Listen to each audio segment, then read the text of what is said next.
Hi friends, SICT education में आपको स्वागत है। मैं सुनील। जैसा कि आप जानते हैं कि पिछले दिनों हमने एक वीडियो अपलोड किया था जिसमें हमने बताने की कोशिश किया था या बताया भी था कि UPSRLM से जो वैकेंसी आई हुई थी, उत्तर प्रदेश राष्ट्रीय ग्रामीण आजीविका मिशन से जो वैकेंसी आई थी वो रद्द कर दी गई थी और वो वैकेंसी रद्द कर दी गई और ये कहा गया था कि भविष्य में वो वैकेंसी आएगी या नहीं आएगी, इस पर बहुत संशय था। इस संबंध में आपको हम बताना चाहेंगे जो लोगों ने फॉर्म भर दिया था या जिन्होंने जो उसका वेट कर रहे थे, उनके लिए ये खबर ये है कि अभी जैसा कि शासन की तरफ से आदेश आ रहा है और ACS वगैरह से बातें हुई हैं लखनऊ से, राष्ट्रीय ग्रामीण आजीविका मिशन के जो कर्मचारी हैं वो अभी तक हड़ताल पे थे और उन्होंने इस वैकेंसी को रद्द कराया था। और रद्द कराने के बाद जो भी मीटिंग हुई है, उस मीटिंग वगैरह से ये बातें निकल कर आई हैं कि भविष्य में उनके लिए कि जो इस वैकेंसी का इंतज़ार कर रहे थे, शायद वैकेंसी फिर से आ सकती है। जो वैकेंसी थी ब्लॉक स्तर पर और डिस्ट्रिक्ट स्तर पर, जिले से और ब्लॉक पर, तो वो वैकेंसी आगामी आने वाले समय में फिर से आ सकती है। लेकिन सारी समस्या वहीं पर है कि उसकी जो सैलरी है वो बहुत कम कर दी गई है। यानी अब सरकार उन लोगों से 12,000 पर काम कराएगी और वो 12,000 की जो सैलरी है उसी में फील्ड वर्क भी होगा। आपका ध्यान रखिएगा इस बात का। अगर आप उसका इंतजार कर रहे हैं या फॉर्म फिलअप किए हुए हैं तो आपको फिर से हम सचेत करना चाहेंगे कि इतना ध्यान रख के भरिएगा वैकेंसी को। ये मत सोच चलिए कि सरकारी वैकेंसी है। हम आपकी आंखें इस बात खोल रहे हैं कि कतई मानकर मत चलिएगा कि सरकार की तरफ से वो वैकेंसी निकाली गई है। हम एकदम क्लियर कर दें, उसमें केवल नाम जुड़ा है राष्ट्रीय ग्रामीण आजीविका मिशन, लेकिन वो पूरी तरीके से वैकेंसी जो हो रही है एक एजेंसी है SAMS, SAMS, SAMS के द्वारा वो वैकेंसी निकाली गई है और आप उसी के एम्प्लॉय होंगे।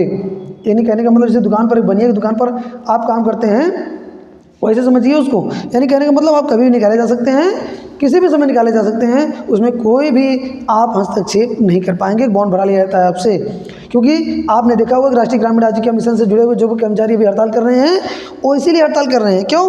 क्योंकि उनको ये कहा जा रहा है कि अगले स्टेप पर नियुक्ति होने के बाद आपकी छटनी कर दी जाएगी, आपको भगा दिया जाएगा। यानी आप कहाँ जाएंगे? जो 2 साल से 3 साल से जॉब कर रहे हैं उनके रास्तों को बंद कर दिया जा रहा है यहाँ पर। यानी कहने का मतलब ये हो गया कि अब जो है वे अभी पहले आप जानते हैं एक बैप एक एजेंसी थी, बैप के द्वारा उनको सैलरी मिलती थी, लेकिन अब बैप से उनको हटा दिया गया है, अब उनको कर दिया गया SAMS के द्वारा। यानी कहने का मतलब हो गया अब उस SAMS के कर्मचारी हो गए किसी भी रूप में। आप ध्यान रखिएगा, नियुक्ति के बाद आप ये मत सोचने की कोशिश करिएगा कि हम ब्लॉक में नौकरी पा गए या क्लस्टर में कहाँ भी पा गए, ऐसा कुछ नहीं है। सीधे सीधे आप प्राइवेट नौकरी पा रहे हैं और प्राइवेट में भी अगर आप ध्यान रखिएगा किसी कंपनी में भी जॉब करते हैं तो 1 महीने का नोटिस पीरियड होता है उसमें। लेकिन जो राष्ट्रीय ग्रामीण आजीविका मिशन से वैकेंसी आ रही है क्लस्टर कोऑर्डिनेटर वगैरह की, डीफॉर्म की, इसमें किसी भी रूप में आपको 1 भी दिन का मोहलत नहीं दी जाएगी। यानी आपको किसी भी समय किसी भी क्षण हटाया जा सकता है। आज शाम को आप काम करके आए हैं, कल सुबह आपको हटाया जा सकता है, ऐसे जान लीजिए आप। तो इसलिए जो भी वैकेंसी आ रही है, हाँ ये बात है, आप जानते हैं बेरोजगारी इतनी ज़्यादा तेज़ है, तो बेरोजगारी में अगर 2,000 पर भी लोग काम कराएंगे तो करने के लिए सब तैयार हैं।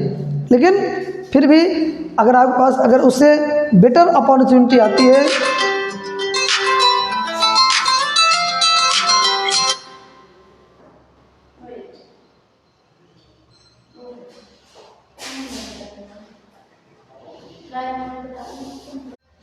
आप SAMS के कर्मचारी होंगे, यानी किसी भी रूप में आप जो अब ध्यान रखिएगा कभी भी आप परमानेंट नहीं हो सकते और कभी भी आप किसी भी अतिरिक्त भत्ते वगैरह के हकदार नहीं होंगे। इंक्रीमेंट की तो बात भूल जाइए। आप भी मत सोचिएगा कि हाँ चलो अभी कर ले रहे हैं, आगामी कुछ समय में उसमें इंक्रीमेंट लग जाएगा, ऐसा नहीं है। ठीक है, मैंने कहने का मतलब ये है कि उसमें इंक्रीमेंट कभी नहीं लगेगा। यानी जितने पर आप 12,000 पर ज्वाइन कर रहे हैं तो 12,000 ही में से वो रहेगा ही रहेगा।